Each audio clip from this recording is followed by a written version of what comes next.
亲爱的朋友们，欢迎来到微光夜读。我带着全村致富，却被乡亲们骂黑了他们的血汗钱。他们嫌我多收了他们每斤2分钱的回扣，让我还钱，还联名举报，害我丢了工作。连我老实了一辈子的爸妈都跟着被戳脊梁骨的骂。望着这帮被妒火冲昏头的乡亲们，我笑了。我这些年跑断腿帮你们卖草莓，前期倒贴10几万，打通销路，无人在意。现在所有人赚到钱了，却端起饭碗骂娘，说我连2分钱都不配赚。那好，这吃力不讨好的亏本买卖，我也不伺候了。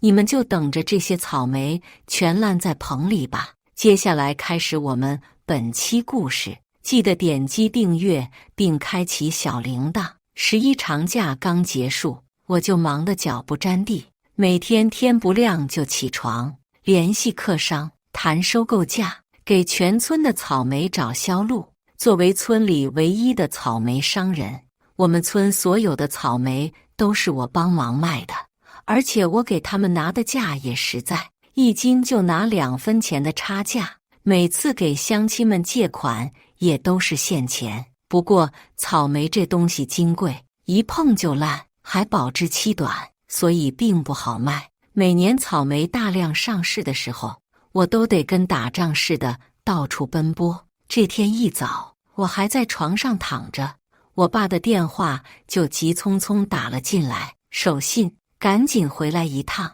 出事了。我随手抓起衣服往身上套，连脸也顾不上洗，直接开车往村里赶，一路上把油门踩到底，总算赶在中午前到了家。院子里站满了人，这种阵仗我早习惯了，可今天这些乡亲看我的眼神怪怪的，还带着怒气。我爸电话里那急切的语气让我心里发慌，顾不上多想，3步并作2步就往屋里冲。堂屋里，爸妈像做错事的小孩一样低着头坐着，周围黑压压围了一圈乡亲，气氛压抑得让人喘不过气。爸，出什么事了？我快步走到父母跟前问。爸爸抬头看了我一眼，叹了口气，又低下了头，一言不发。小林，你自己说，是不是黑了大伙的钱？庄支书站出来问我，语气里没了往日的客气，像是在审讯犯人。黑钱，这帽子扣得我一头雾水。我什么时候黑过乡亲们的钱？庄支书，你听谁说我黑钱了？说话得有依据吧。疑惑片刻后，我反应过来，语气也有些不悦。小磊说的，他亲眼看见你跟收购商谈的价比报给乡亲们的高。庄支书手指几乎戳到我鼻子上，神情笃定的，就像在指认我的罪行。我眉头紧锁。庄小磊，庄支书的掌上明珠，也是村里的第2个大学生。虽然只是个民办大专，但在这文化水平普遍只有小学的桃木村，他一直以高知识分子自称。去年毕业后，他嫌城市工作太累，要回来考公务员，可到现在连考场都没进过。村里人背地都在说，他是在城里找不到工作，才灰溜溜的回来的。毕竟村里第1个大学生是我，考的还是双一流的重点大学，毕业后也费了不少劲才找到份好工作。庄支书似乎一门心思想把女儿培养成接班人，今年开始特意托我带庄小磊一起去给村里的草莓跑销路，说是让他跟我见见世面。可这丫头心浮气躁，昨天去农产品交易会没待一会，下午就找借口溜了。我还真以为她有什么要紧事，这会儿听庄支书这么说，我反应过来了，这是跑回来告我的状来了。庄小磊人呢？既然敢在背后告状，怎么不敢出来见人？我火气噌的一下就上来了，扫视了一圈，没看到庄小磊，拔高声音问道：“这小姑娘也太没良心了，不说这些年，他家的草莓从来都是优先安排收购。他上大学那年，家里连学费都交不起，还是我借了几万块给他交学费。这2天带他去城里参加交易会，住宿饭食也全是我安排的。他就这么报答我的。林守信，你喊什么喊？庄小磊从门外走进来，白了我一眼。他转过身，对着围在四周的乡亲们，像庄支书指我那样指着我，义正言辞道：乡亲们看清楚，就是他林守信这个丧良心的东西，偷大家的血汗钱。昨天在交易会上，我可是亲眼看见，亲耳听见他跟收购商谈价格。每斤草莓，他和收购商谈的价比给咱们的要高整整2分钱。我替大家算算这账，1斤2分，10斤就是2毛，100斤就是2块。咱村这么多大棚，产量有多少？你们算算，光靠倒手这2分钱，他1年能捞多少？光是这黑心钱，林守信每年就能装几十万进口袋。我问问在场的各位，谁家种地的能赚几十万？你们起早贪黑的干，1年到头能攒几个钱？而这几十万明明是属于大伙的，都让他林守信一个人私吞了。你们还把他当救星，当桃木村的希望？睁开眼看看他这几年是怎么发的财，都是从你们身上刮下来的。我庄小磊既然是桃木村的一员，就有义务替乡亲们负责。这种昧良心赚黑心钱的行为，我必须要说，必须要反对。我是维护所有乡亲们的利益。庄小磊铿锵有力地向乡亲们数落着我的罪状，摆出一副替天行道的姿态，活像个正义使者。还行，不愧是念过大专的，还会算数，连我大概每年能赚多少钱都算得明明白白。所以就凭这个，你就给我定罪了？我冷笑一声，看着他喋喋不休审判我的嘴。2分钱的事，至于他激动的好像我刨了他祖坟一样吗？这还不够定罪？几十万啊！庄小磊声音尖利，那可都是乡亲们天不亮就钻进大棚，弯着腰一颗一颗摘下来的血汗钱。你倒好，只动了动嘴皮子，就要把大家的血汗钱占为己有。我最看不惯你这种人，整天装得道貌岸然，背地里竟干些见不得人的勾当，其实就是个卑鄙小人。庄小磊掐着腰，仰着下巴，满脸不屑。呵，这丫头干实事的本事我没见到，挑拨离间、颠倒是非的本事倒是不小。3言2语就把我推到了乡亲们的对立面。我原以为他就是年轻气盛，自认为我赚差价这是不合理，想替乡亲们正义出头。可现在看来，这丫头不仅蠢，心眼还坏透了。估计是这些年看着我帮大家卖草莓，在村里越来越有话语权，怕我威胁到他爸的地位，才处心积虑地挖坑害我。我明白了，你这是要跟我撕破脸皮。无所谓，我倒要问问在场的乡亲们，你们也觉得我林守信这2分钱不该赚？我懒得搭理这个白眼狼，而是转头看向周围的乡亲们。在桃木村，庄小磊要不是沾了他爸是支书的光，压根就没人拿正眼瞧他。我真正在意的是跟我打了这么多年交情的乡亲们，这些年一起苦过来的情分在，他们应该不会不通情达理到连这2分钱都要跟我计较吧？毕竟这些年他们兜里的每1分钱，哪个不是我跑断腿换来的？守信啊，叔说句话你可能不爱听，这钱你是真不该拿。2分钱乍一看不多，可积少成多呀，那可都是大伙碗里抠出来的血汗钱。1斤2分，10斤就是2毛，100斤可就是2块了。那1亩地呢？咱们一户就有好几亩地，全村几百户，你能心安理得拿这钱才是坏了良心啊！王叔第一个开口，他似乎忘了当初就是他第一个上门找我爸，求我帮忙卖草莓的。守信，大伙都感谢你帮着卖草莓，可你背着大家拿这钱，这不是明摆着占乡亲们的便宜吗？李叔也跟着说道：“就是守信，都是一个村的，你怎么能干这种脏事呢？亏得我还到处夸小林，你有良心，带着全村人赚钱呢。谁知道你背地里竟干这种缺德事？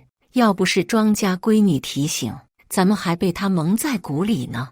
被人卖了，还帮人数钱呢。老林，你这么老实的人，怎么养出个白眼狼？乡亲们你一言我一语，七嘴八舌地数落我，那架势恨不得把我钉在耻辱柱上。父亲的头也越来越低，看着这些熟悉的面孔，横眉竖眼的朝我恶语相向，我心里凉透了。在场的乡亲都是从我太爷辈起就认识的，我以为几辈子的交情应该不小，可现在看来，这些交情在2分钱利益面前连个屁都不是。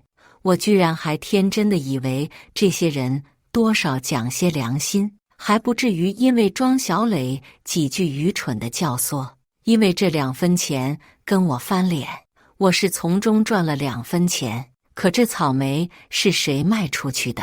因为我帮他们把草莓卖出去，他们才能从每斤草莓里挣到几毛甚至几块。2分钱多吗？如果没有我帮他们卖草莓，没有我的关系网，没有我起早贪黑的四处奔波，他们的草莓连收购商都懒得看一眼，只能看着草莓烂在大棚里。可现在倒好，他们反过来说是我昧着良心黑他们的钱，占他们的便宜，侵犯他们的利益。到头来，我倒成不懂感恩的那个人了。他们凭什么？他们都忘了当初草莓滞销，愁得睡不着觉的日子了。他们都忘了草莓卖出去后，数钱数到手抽筋的时候了。是谁帮他们走出苦日子的？是谁把那些本该烂在棚里的草莓变成钱的？是我，林守信。生米斗怨，今天我可算是见识透了。行，你们都觉得这2分钱我不该拿，是吧？等着乡亲们你一句我一句骂完我后，我才开口问道。乡亲们都理直气壮地点头。我瞥了眼庄小磊，他竟然在笑，一副得逞的表情。很明显，乡亲们的反应达到了他的目的。但我今天就要告诉你们，这钱我拿得心安理得。知道为什么吗？因为你们这草莓是烂在地里都没人要的东西，是我把它卖出去的。知道我是怎么卖的吗？我走南闯北，求爷爷告奶奶，陪人喝酒吃饭，受尽白眼和侮辱，求人家把我们桃木村的草莓买下的。一顿饭少说也得几百上千，一个客户没个3、5顿饭搞不定。这些钱谁掏的？当年我第一次卖草莓，你们知道我垫了多少钱吗？15万。除了我爸妈，有人给过我1分钱吗？这些年村里的草莓都是我在卖，也都给大家卖出去了。你们以为这是理所应当的？市场上的草莓多了去了，人家凭什么收我们的？还不是靠我求人，靠我磨破嘴的说，靠我花钱请客。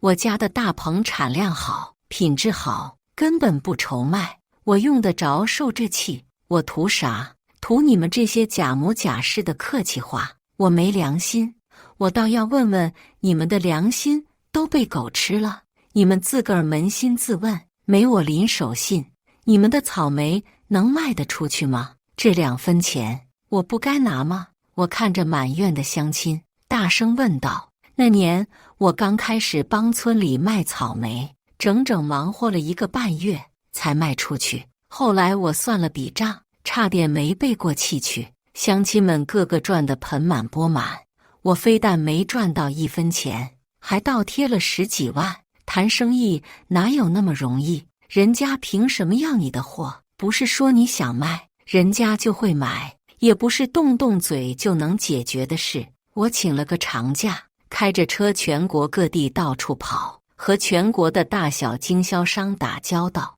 光靠一张嘴能行吗？又是请客，又是送礼，陪人喝酒吃饭，还得陪着笑脸听人家训话。有些收购商闻着味来了，知道我着急找销路卖草莓，不光使劲压价，还想方设法从我这里捞好处。小的要点烟酒茶叶，蹭2顿饭；大的直接张嘴要回扣，不给就看着草莓烂地里吧。这些所有费用都是我自己掏的，邮费、住宿费，样样都要钱。到头来，村里的草莓是卖出去了，乡亲们美滋滋的数钱，我却把老底都赔进去了。当时我就后悔了，发誓以后再不帮着村里卖草莓了。费钱费力费时还费人，实在是不划算。没想到第2年入秋，村里又开始忙活种草莓，还把卖草莓的重担又理所当然地压在了我身上。这几年下来，我起早贪黑帮他们卖草莓，既有功劳又有苦劳，就算是街边遛狗都要收钱。我辛辛苦苦赚这2分钱差价，怎么就成了十恶不赦的罪人了？不该拿！你还有脸说这种话？你既然是桃木村的一员，就该把集体利益放在第一，不能计较个人得失。为乡亲们解决困难，卖草莓是你的责任和业务。你有什么资格提条件？现在得了便宜，还想往自己脸上贴金，你恶不恶心？我就问你，你的车，你家的房，都是哪来的钱买的盖的？就凭你那点工资，买得起那么好的车吗？还不是你私扣乡亲们的血汗钱买的。见我不承认自己的错，庄小磊又站出来了，开始占领道德高地。我握紧了拳头，要不是她是个女的，我真想抽她2耳光。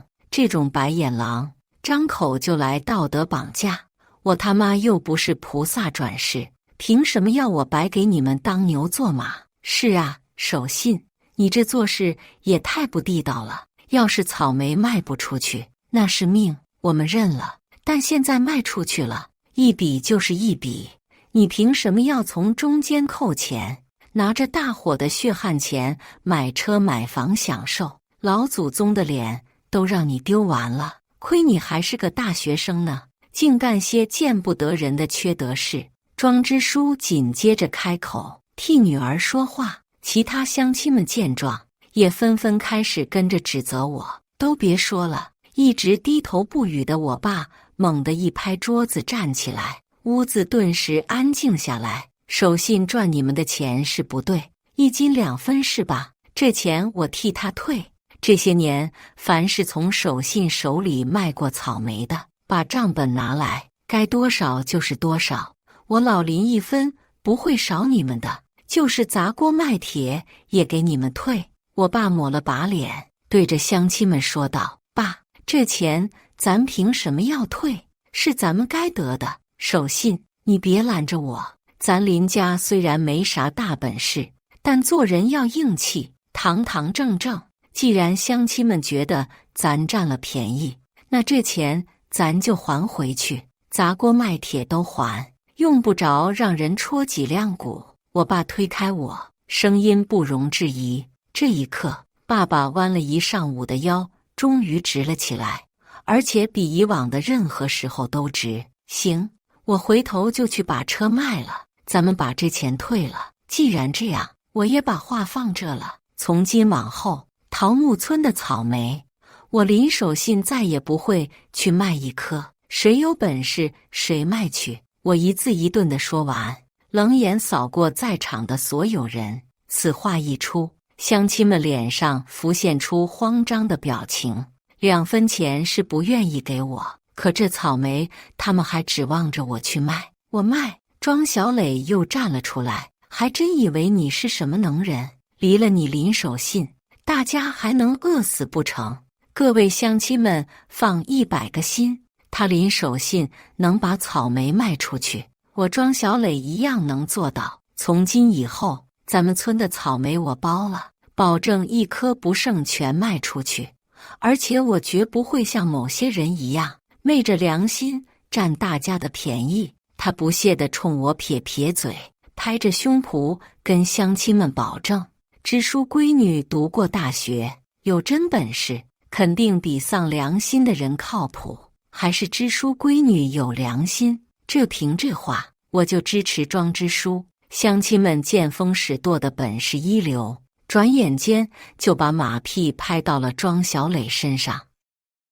前2天他们还是这么捧我的，这人心真是说翻就翻。不过这会儿我才懒得跟庄小磊争这个风头，因为我心知肚明，他现在的口气越大，等后面摔的就越惨。真不是我吹牛，桃木村的草莓除了我林守信，还真没第2个人能卖得出去。林守信，作恶多端的人早晚要遭报应，你的报应也快到了。庄小磊临走时回头，冲我意味深长地说道。我当时没听懂这话，但很快我就知道这报应是什么了。说出去的话，泼出去的水，这钱肯定要退。当天下午，庄支书就带着人来算账了。这些年经手的草莓，除了第1年，后面每一斤都赚了2分钱。我把车卖了，掏空了存款，爸妈更是把养老的棺材本都搭进去了，总算凑够了数。乡亲们捧着钱，一个个笑得见牙不见眼，活像是失而复得了什么传家宝似的。往日人来人往的院子，一下子门可罗雀。乡亲们见了我爸妈，扭头就走，跟见了瘟神似的。与此同时，庄小磊说的报应也随之到来。有人向有关部门举报，我在职期间私自做生意，谋取暴利，低价收购，高价卖出，中饱私囊。底下还附着一张盖满红手印的联名信。不用说，我也知道举报的人是庄小磊。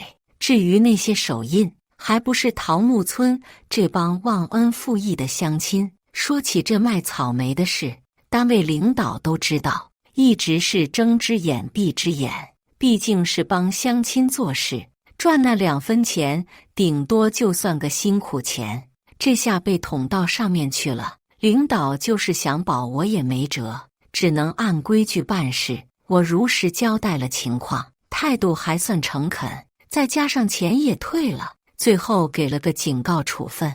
这处分不痛不痒，反正在单位我也就是朝9晚5混口饭吃，不影响我的工资，顶多以后没机会往上爬罢了。倒是单位几个同事知道这时候，还特意请我吃饭压惊。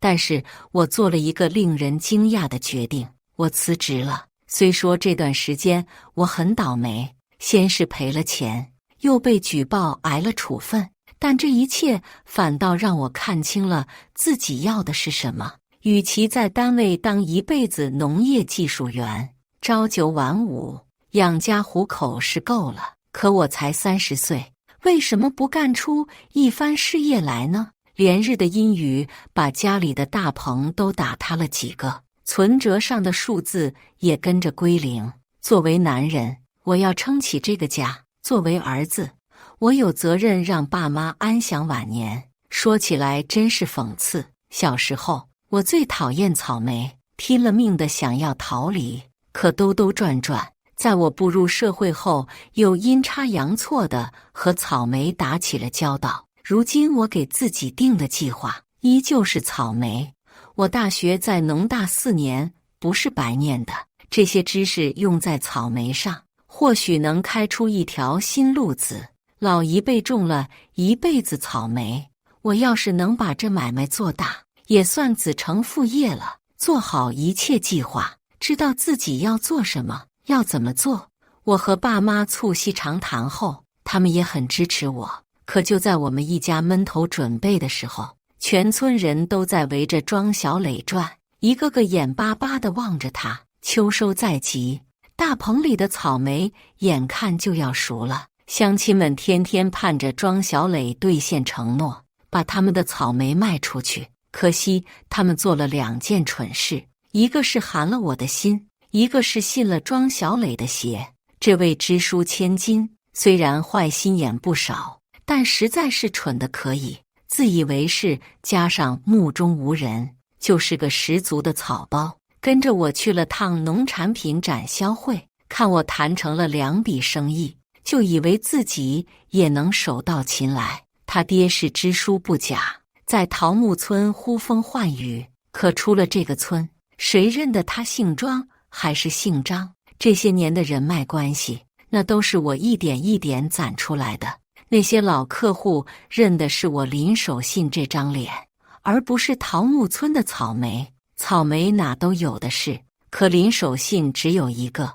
庄小磊自信满满的进了城，学着我的样子找超市谈生意，可人家根本不搭理他，还没开口就被赶出去了。好不容易跑了1周，磨破嘴皮见着几个采购主管，一听人家开的价他又不干了。同样的草莓，我去谈能要到20块1斤，他去就只值12、13块。这可不是瞧不起女人，是这里头有太多门道，收购价格又不是超市买菜，明码标价，全靠双方博弈，靠面子，靠关系，靠经验。可他连门道都摸不着，也敢拍着胸替全村卖草莓，而且他只知道往超市钻，其他的渠道他压根不懂。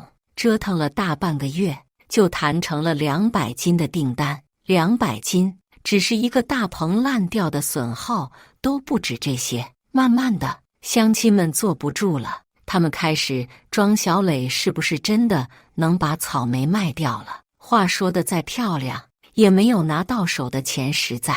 现在只要庄小磊在村里露面，乡亲们就跟苍蝇见了蜜似的围上去，七嘴八舌地问草莓的事。快了，快了，就这2天的事，再等等啊！我正在跟大客户谈，有门路了，马上就有好消息。每次他都只能用这些话遮遮掩掩地应付过去。看他整天风尘仆仆地跑来跑去，装模作样的，好像是真在找销路，但卖不出去也是板上钉钉的事。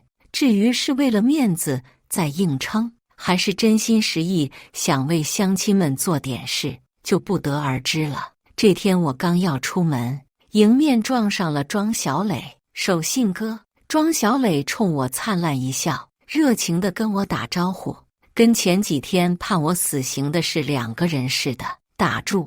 我这种黑心烂肺、昧良心赚黑心钱的人，可担不起你庄大小姐这一声哥。我打断他，准备绕开他离开。守信哥，我知道你怨恨我，我跟你道歉还不行？现在草莓卖不出去，乡亲们都很着急，你就发发善心帮帮忙吧。看在乡亲们的份上，他一把拉住我的袖子，开始装可怜。关我屁事！我一把甩开他的手，语气冰冷地反问：怎么不关你事？你可是桃木村的人，你有责任也有义务。庄小磊又搬出来他那套道德绑架的长篇大论。你给我闭嘴！桃木村几百号人，凭什么就我一个人有责任？要说责任和义务，你庄大小姐和支书总该排在我前面吧？我不耐烦地打断他，少跟我扯这些歪理邪说。有这功夫，你不如想想怎么把草莓卖出去，不然用不了多久，今天我这个下场就是明天的你抬脚就要走。谁知这位大小姐还不死心，又追上来拦住我。站住！我以支书女儿的身份命令你，必须解决桃木村的草莓问题。她叉着腰，一副领导样命令我。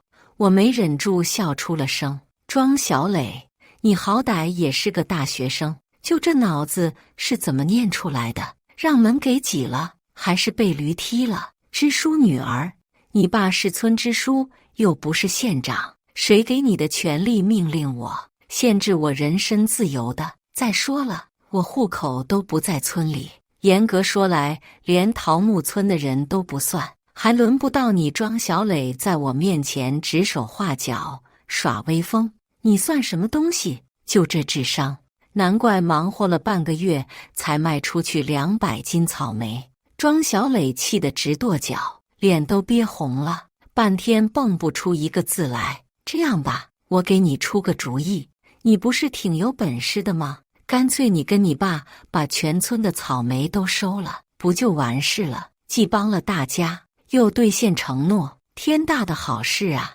我好心支了个损招，恶心他。你以为我家的钱是大风刮来的？他终于听出我是在嘲笑他。哦，你家钱来之不易，我的时间就是大风刮来的，识趣就赶紧滚蛋，再敢拦路，我就报警你骚扰我。看他还堵在路中间，我冷冷地警告道：林守信，你别得意，什么了不起？不就是卖草莓吗？我就不信有多难。他在我身后气急败坏地喊：我还就告诉你，你要能卖出去，老子跟你姓！我竖起个中指，头也不回地走了。这下庄小磊跟我叫上板了，又在村里公开放话，说什么一定要让全村人看看他庄小磊比林守信强多了，一定要把草莓卖个一颗不剩。他这张嘴也是真够硬的，可惜嘴硬没用，找不到销路，他就只能求助他爸妈帮忙。可就算他爸是支书，也不可能变出买家来，又耽误了1个星期。庄支书托关系找人情，好不容易又卖出去500斤，但500斤在全村的总产出里就是毛毛雨。眼看着草莓都红透了，再不采就要烂在藤上，乡亲们这才慌了神，不敢把赌注都压在庄小磊身上。家家户户又重操旧业，开始挑着担子上街叫卖。可庄小磊这个草包还不死心，又想出个主意。他找了几个村里漂亮姑娘，开始在网上搞直播卖货。虽说现在是流行直播带货，准能卖得出去，但那也分卖什么。水果本就储存期短易损坏，更何况是草莓，一颗碰就坏。他以为是卖化妆品衣服呢，发出去一半得烂在路上。可庄小磊那研究过这些啊，还在那做美梦。他觉得通过直播就能让全国知道桃木村的草莓，能让草莓一夜售罄。我看了几次直播，差点没把我笑岔气。庄小磊化着浓妆，学着那些网红的样子，领着几个姑娘在手机前又唱又跳，搔首弄姿。等直播间的人气上来了，几个姑娘就捧着草莓对着镜头一通乱夸，什么草莓有多新鲜多香甜，错过今天就没了，买30斤送1斤，还有限时打折之类的。跳舞的时候直播间热闹得很，最多时有3、4千人看，可一拿出草莓来卖，人就跟开了水龙头似的，哗啦啦跑光了。为了留住观众，他们只好跳得更卖力，穿得更清凉。就这么折腾了1个星期，只卖出去5箱草莓。庄小磊为了答谢好不容易来捧场的这5个顾客，特意每箱都多装了些草莓。结果因为装的太多，草莓之间挨得太近，加上他们包装不当，又不舍得在快递里加冰袋，以为天气冷不容易坏，本想等着这几个顾客来刷一波好评，最后零星的几条评论还都是骂他们包装差劲，一箱拿到手烂一半的差评。这下更没人敢买了，直播间还被平台以内容不当给封了号。这一通瞎折腾，村委会的钱全打了水漂，买直播设备、制行头，还白白搭进去好几万。钱是没少花，草莓也没卖出去。庄小磊傻眼了，乡亲们也懵了。更倒霉的是，今年南边好几个产地的草莓都是大丰收，市场都快被压垮了。乡亲们想法子自己找销路，也碰了一鼻子灰。有的清早挑着担子出去，天黑了，原封不动地背回来。路边摊到处都是草莓，10块钱3斤都嫌贵，都快跌到白送的地步了。正常卖15一斤的，现在10块都嫌贵，可还是没人要。有的乡亲急了，干脆搞起了买1送1，可还是连本都收不回。有的辗转到隔壁市出摊，结果人家摊主都是熟人，哪轮得着你一个外人跑来抢市场？草莓没卖出1颗不说，还被排挤，揣着满腹怨气回来了。草莓这东西在地里吊着还能撑个把星期，一旦摘下来3两天就得坏。现在全村的大棚里挂满了红艳艳的草莓，可没人敢摘，所有人都在干瞪眼，盼着老天爷开眼。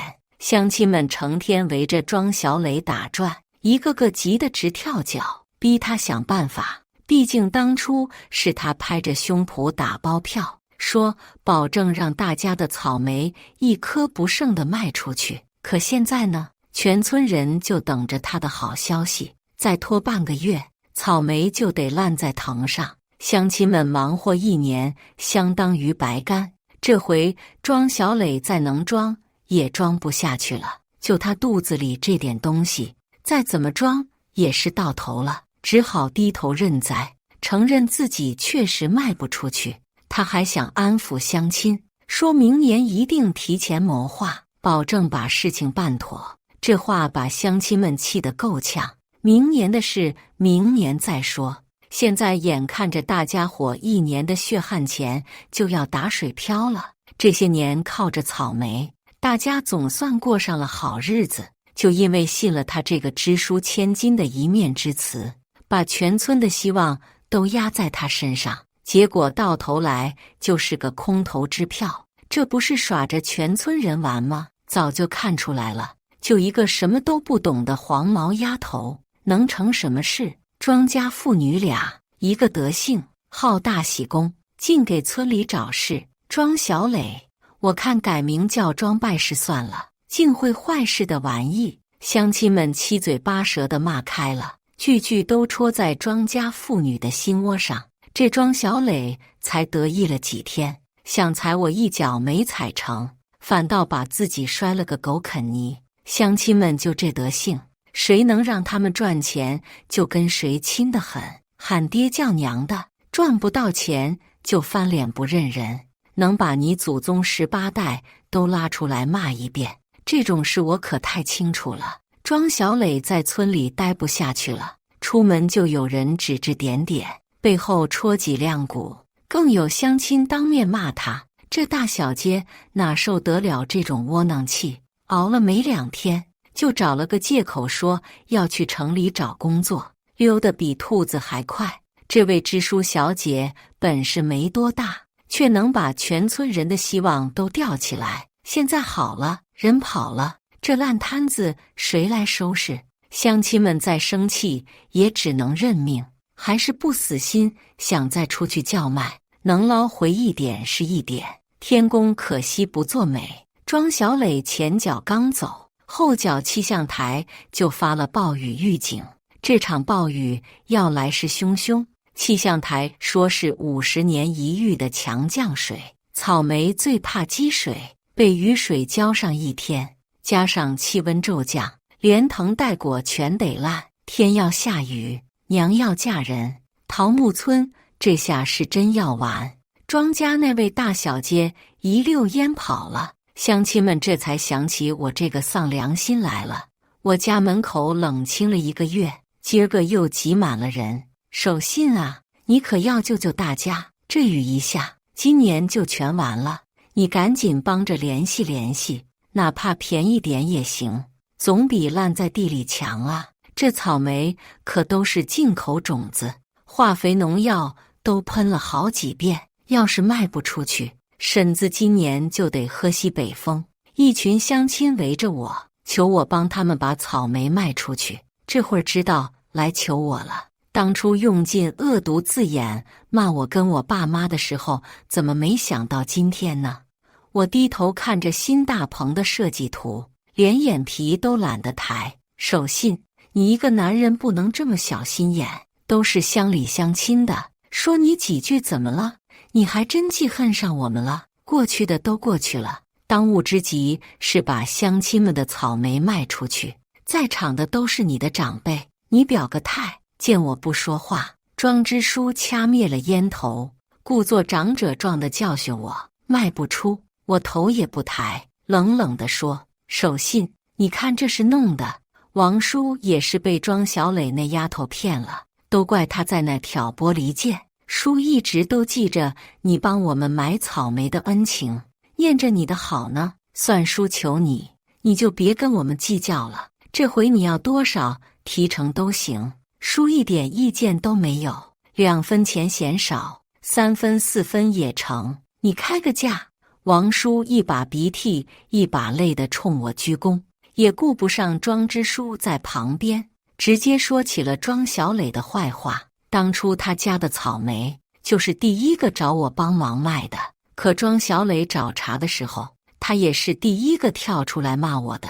王叔，你就别为难我了，就算给我1半利润，这草莓我也卖不动。我放下手中的笔，看着王叔轻笑着摇头。守信，这就是你的不对了呀。老王作为你的长辈，能这么低三下四的求你，你只能睁一只眼闭一只眼，这事就过去了。况且咱们都是一个村的，前几年产量那么大，每年你不都能一颗不剩的卖完吗？李叔这时也坐不住，跟着帮腔：一个村的，呵，你们跟着庄小磊咬我的时候，怎么不说是一个村的？你们既然对他的话深信不疑，况且他不是拍着胸脯说要包圆了卖吗？那去找你们的救星啊！我语气淡薄，提醒他们该找、该质问的人不是我。那死东，庄小磊不是走了吗？乡亲们也是走投无路了呀。守信，现在全村就指望你了，你可不能不管啊。他年轻不懂事，你个大男人不能也不懂事啊。庄支书又想给我戴高帽，想当初他女儿整我的时候，我就不信背后没有他在推波助澜。走了又不是死了，你是他爹，还能找不到他？打个电话叫回来不就得了？我冷笑着挖苦他，这老狐狸的脸瞬间涨得通红，也明白我是因为之前的事情记恨上他了。守信，这样只要你肯帮忙，要啥条件你开，我替全村做主。庄支书咬着牙放下了最后的脸面，笑话，我还稀罕你说了算，2分也行，2块也行。现在哪怕每斤草莓只给他们1毛，他们也认了，但我不认。庄支书，别提钱了，我现在听见钱字就浑身哆嗦。当初是我眼瞎，以为大家都是明白人，知道这草莓是怎么卖出去的，知道我跑前跑后的辛苦，赚那2分钱不过分。结果到了你们眼里，我成了吸血鬼，昧良心的白眼狼。既然大家觉得我不拿这钱，我也退给大伙了，结果还让你们举报到单位去。现在好了，我工作也丢了，里外不是人，何必呢？以前我不帮大家卖草莓的时候，不也活得好好的？这一帮忙，不仅落得一身骚，还结了一群仇人。我认栽还不行，就当是我爱多管闲事。反正那天我也放过话，桃木村的草莓，我林守信这辈子都不会再碰一颗。哦，对了，庄支书，这是当时举报我那个联名信，你看看，有些人啊，大小也是个官，这字啊，真该练练了，写得跟狗爬似的。我掏出手机，在庄支书面前晃了晃，看他老脸一阵红一阵白。守信，你直说，是不想卖，还是真卖不动？被我贴脸讽刺了一波，庄支书脸黑得像炭，还是强压着火气问：不想卖？我直截了当地说了，我又不是贱骨头，让人往死里踩一顿，再来2句好话就屁颠屁颠的帮忙。你老林呐，这么多年的街坊邻居，你就眼睁睁看着大家伙倒霉，见劝不动我，庄支书又想向我爸施压，爸爸站在那犹豫着。我知道他心里也有气，可这个老实人一辈子就是不会拒绝别人。爸，去屋里帮我把包拿来，我得去城里一趟。我赶紧给老爸解围，省得他为难。得了，各位都散了吧，我这人既没那个胸怀，也没那个本事，家里还有事，就不留诸位了。乡亲们不甘心地往外走，一个个回头巴巴地望着，跟等着我回心转意似的。守信啊，要不再帮帮大家，这雨要是下起来，可就真完了。他们也不容易，辛苦忙活一年。爸爸递过包来，欲言又止。爸，你忘了他们是怎么骂咱家的了？一个个跟狗咬人似的，都是些白眼狼，喂不熟的主。我这段时间想明白了，帮人也得有个度。你今天给他馒头，他说声谢谢；明天再给馒头，他点点头；后天要是还给馒头，他就骂你为啥不给他炒菜了。帮一次是情分，老帮就容易让他们觉得受贿是义务。以后咱们只管自己的事。我拍拍爸爸的肩膀，看他渐渐点头。儿子说得对，这世道还是顾自家要紧。爸爸终于开窍了，这就对了。我先去城里联系咱家草莓的事，明天开车回来收。我背上包往外走。桃木村的烂摊子我管不着，但我家大棚里的草莓，那是一颗都不会烂。我家这20亩大棚都是精品草莓，虽说亩产比普通的低，但1斤能卖到30-40块。在城里谈好订单，第2天我就开着货车回村收货。车刚停在大棚口，呼啦一下，从4面8方冒出来几10号人，把车围得水泄不通。王叔和李叔打头阵，一个个凶神恶煞的，不准装。王叔一把抢过工人手里的草莓筐，狠狠摔在地上。姓王的，你是眼睛瞎了还是脑子坏了？这是我家的草莓，你想干什么？我揪住他的领子，指着烂掉的草莓，老子管你是谁家的，凭啥就你家能卖？大伙的就只能烂在地里。既然这样，你家也别想好过。王叔瞪着猩红的眼睛，跟头疯狗似的冲我吼，那样子哪还有昨天叫我守信啊的客气劲儿？对，要死大家一起死，凭什么就他家赚钱？把他家的草莓全砸了。乡亲们一个个跟疯了似的叫嚣，人性最丑陋的一面就这么赤裸裸地暴露出来了。自己过不好，也要拖着别人下水，这就是他们的想法。偏偏这帮人从来不想想，为什么别人能卖出去，自己就不行？谁敢动手？爸爸挡在大棚前，浑身发抖。这老实人一辈子不会跟人红脸，可这会儿也被逼急了。我拍拍我爸的肩，把他拉到一边。爸，没事，让他们砸，我手机录着呢。一会报警说他们聚众打砸，合同都签好了，砸一个赔一个，够他们喝一壶的。我举着手机，把镜头对准每个人。来呀，刚才不是挺能耐的吗？砸呀！王叔、李叔，你们带头啊！砸完蹲橘子，饭管够。这帮人，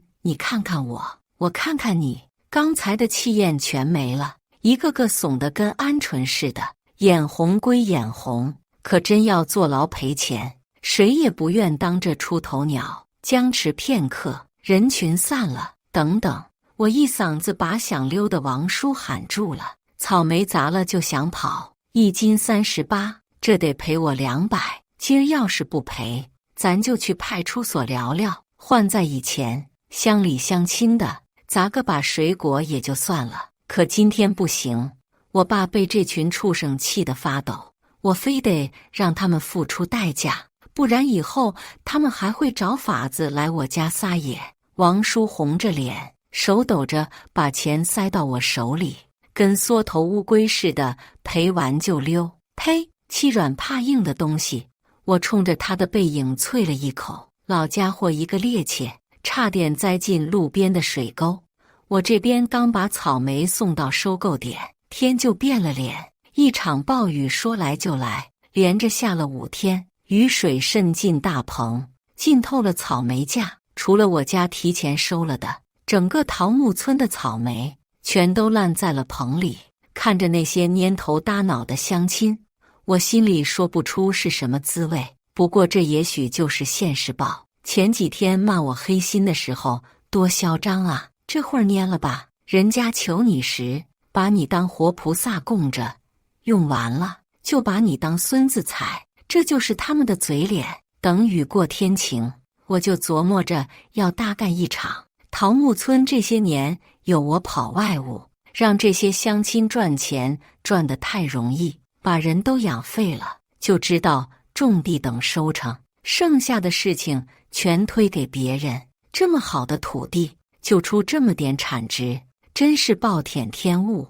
我重新设计了种植方案，春夏秋冬4季都不放过。大棚里分成3个区，错开时间种植，保证月月都有草莓上市。地方是小了点，但我打算走精品路线，普通草莓论斤卖，我的草莓论个卖。我托关系从农科院搞来几个新品种，个头大，口感好，保质期长。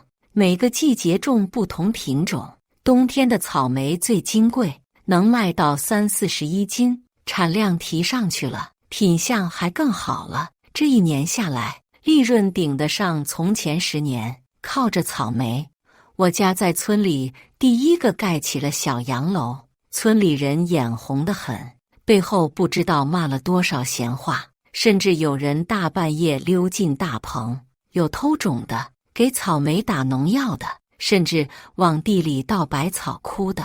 我早有防备，装了摄像头，这回可算拍到了证据，直接报警抓人。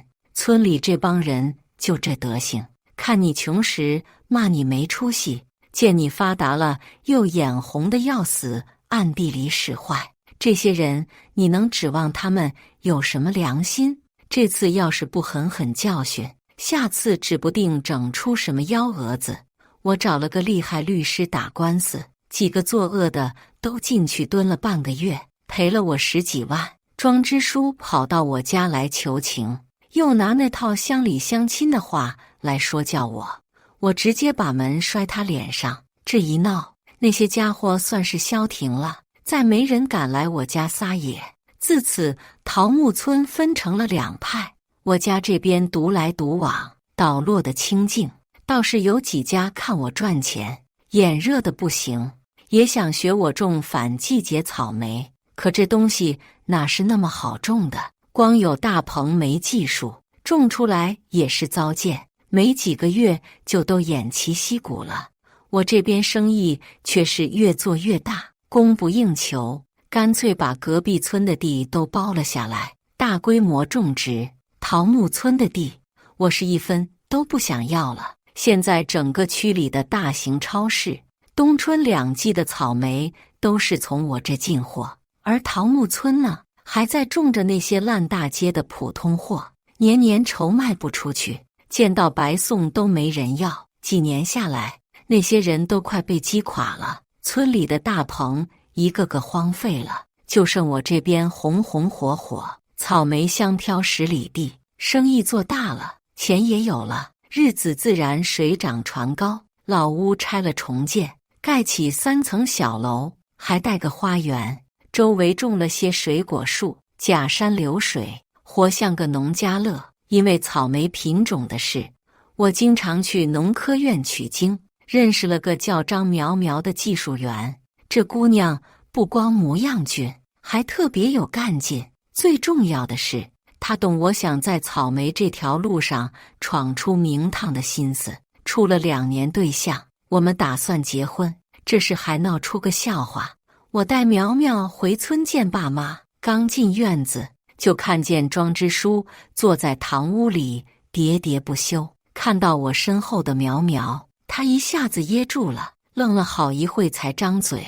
守信，这女的是爸妈，这就是我跟你们提过的张苗苗。我没理会庄支书，跟爸妈介绍张苗苗。啥？你有对象？我咋不知道？我爸妈还没说话，庄支书蹭地站起来。怎么？我谈个对象还得向你报备？我冷冷地瞥了他一眼。哦，那个，你们聊。他尴尬地搓着手，一步三回头地退了出去。后来才听说他是来说亲的，想把庄小磊嫁给我，还说给我批块地基盖房，把他家那20亩大棚也一并送来。我户口都不在村里，这地基房子还不是姓庄。至于那20亩大棚，还不是想拿我当长工，蹭我的草莓技术赚钱。这算盘打得啪啪响，可惜全打水漂了。就庄小磊那德行，打死我也不要。按老规矩，婚礼还是在村里办的，乡亲们一家老小全来了，连瘸腿的狗都给拖来了。红白喜事这年头少说包200，可他们倒好，一个个默契得很，统一20块，一家20，全家来吃，少说7、8口，多的10来口，跟赶大集似的。就这20块钱，他们吃得叮咣响，抽得雾腾腾，从头吃到尾，一句吉利话没有，还趁乱顺走了不少碗筷，差点把厨师给看傻了。问我是不是村里遭了灾？不是遭灾，是遭人嫉妒。算了，一顿饭而已，就当施舍了。婚后，苗苗辞了农科院的工作，跟我一起打理草莓园，爸妈也轻松了，天天在园子里遛弯、看花、喂鱼，过起了神仙日子。我的草莓园一天比一天红火，桃木村的人就一天比一天后悔。当初为了那2分钱，把草莓烂在地里，为了那2分钱，现在过得连以前一半都不如。要是时光倒流，他们还会听信庄小磊的挑唆吗？这个肯定不会。要是重来一次，他们还会跟我计较那2分钱吗？这个还真会。人性就是这么回事。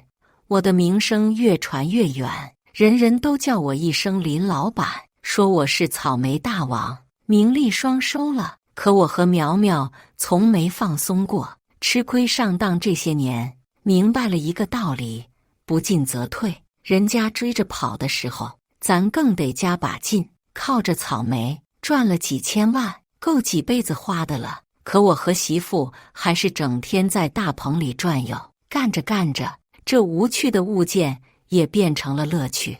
我们夫妻俩一直在研究新品种，终于培育出了福田系列草莓。不光产量高，品相好，关键是让老百姓也能在冬天吃上新鲜草莓。有人说我傻，好不容易做起来的高端市场，非要搞这种大众货，产量一上去，价格就下来，这不是自己砸自己的招牌吗？我就笑，这些人只看得见眼前利益，真要把持住价格，垄断市场，那迟早得出事。市场就像流水，赌不如输，让利一点，市场反而更大了。与其让人眼红，不如让大家一起赚钱。我这么想，也是这么做的。结果证明我走对了路子。福田系列一出来，整个草莓市场都变了天。原来动辄几10块1斤的草莓，现在老百姓也买得起了。从家庭作坊到规模种植，从小打小闹到正规产业，2000亩地不够种，我又流转了周边几个村的地，扩到了2万亩。我们的草莓不光卖到全国各地，还出口到国外。慢慢的，我从一个农民变成了企业家。这天，市里几家媒体跑来采访，说要给我拍个专题片。林总，您这个产业园可是咱们这片最大的，不光带动了就业，还为咱们农业发展立了标杆啊！这次全国农业博览会，您的福田系列草莓得了金奖，还被评为优秀农业企业家，能说说您的感想吗？记者举着话筒，笑容可掬地问道。能得这些奖，主要还是托了乡亲们的福。我笑得和睦，这是对我们草莓园的认可。更是一种激励。林总，您现在可是咱们农业界的名人了，听说您这产业园不光自己赚钱，还安排了好几千人就业，而且您这2年在慈善这块也没少出力，光是助农项目就投了上千万。您觉得做善事也是一种宣传吗？另一个记者插嘴问：草莓园能有今天，靠的就是老百姓支持，赚老百姓的钱，自然得还给老百姓。至于宣传不宣传的，能帮到人就行。记者们笑着点点头。您是怎么从20亩小地做到今天这么大规模的？能给我们讲讲吗？说白了，就4个字：诚信加坚持。林总，我们听说您是桃木村人，那可是个有名的草莓产地。可您这么大的产业园，为啥不带老乡？刚才那记者又问，是不是觉得挺奇怪？我站起身，朝外面走去。走，我带你们去看看，不就明白了。一队采访车浩浩荡荡开进村。我家那20亩地现在成了育种基地，我和苗苗大部分时间都在这研究新品种。我们基地产的草莓，从种子到果子都是从这里出去的。我领着记者们在基地转了一圈，又去看了看村里其他的大棚。桃木村变了样，到处都是废弃的大棚架子，杂草比人还高。这个曾经的草莓专业村，如今就剩个空壳子。记者的摄像机一打开，乡亲们就从屋里钻出来，七嘴八舌地往这边张望。看这情形，是乡亲们太懒散了，种植技术跟不上，所以没资格加入您的产业园。有记者猜测道：不，这村里人勤快着呢，至少以前是。